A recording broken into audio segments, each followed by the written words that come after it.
There's a reason for everything that happens in life. You may feel alone at times, and that's normal. It happens.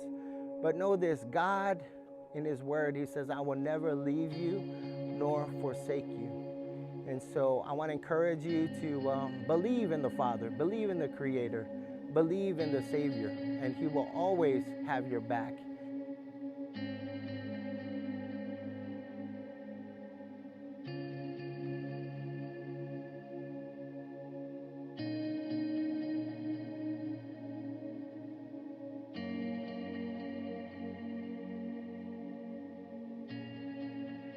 Elmo Cotton, United States Marines, departing.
He had a great life.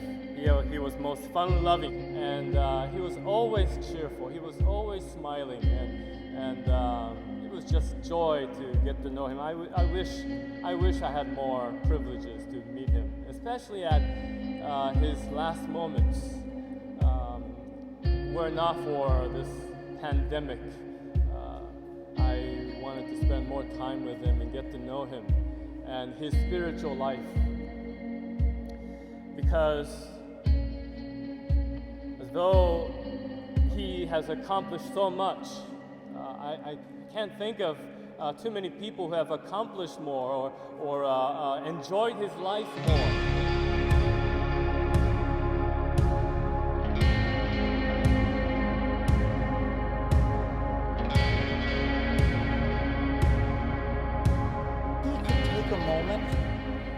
And he could see beyond what most people would see. What he focused on was what was in that moment. And I thought about it, a lot of us think, well, he was an optimist. I think Mo was more than that. I would bet Mo would have sat back, look at the glass, half empty, and instead of seeing the glass, he'd start looking around the room where the glass was in, and he would probably notice people in the room, and he'd say, I wonder if anybody's thirsty. What he saw is this family around him and how to make the moment a little bit more beautiful.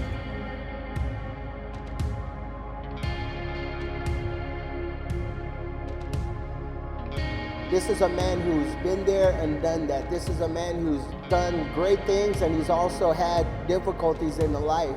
He was a great man, and one thing I will say, the Mo that I know was an honest man. The Mo that I know was a man that you can trust.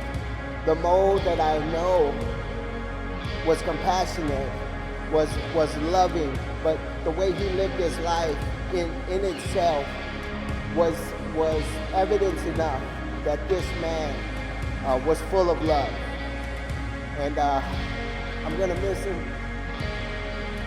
His best qualities is he was a very resilient person. Not a lot of people could face adversity in the way that he had and still bounce back and still have their sense of humor and their vigor for life. It's a very rare quality and definitely one to aspire to.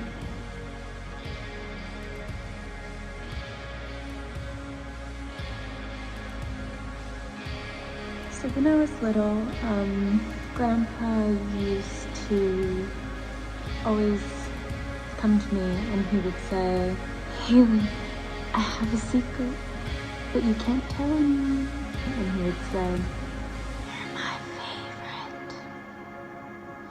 He would make me promise that I wouldn't tell any of my siblings because it would obviously make them feel bad because I was the best. It was his secret that he gave to all of us, and we were obviously all his favorite, and he was trying to make us feel special. I still think I'm secretly his favorite. Love you, Grandpa.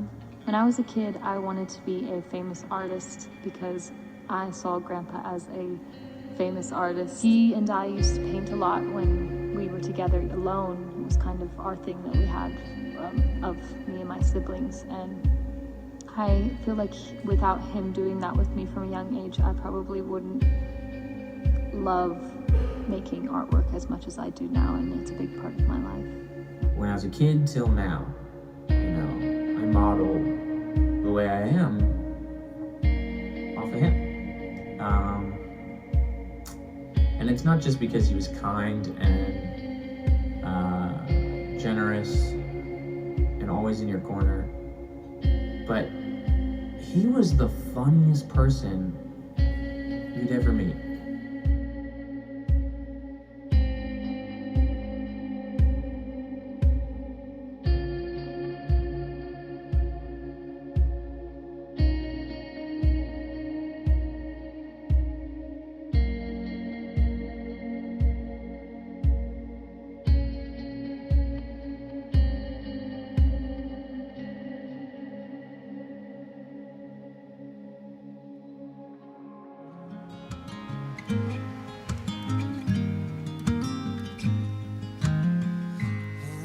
My sunshine, my only sunshine.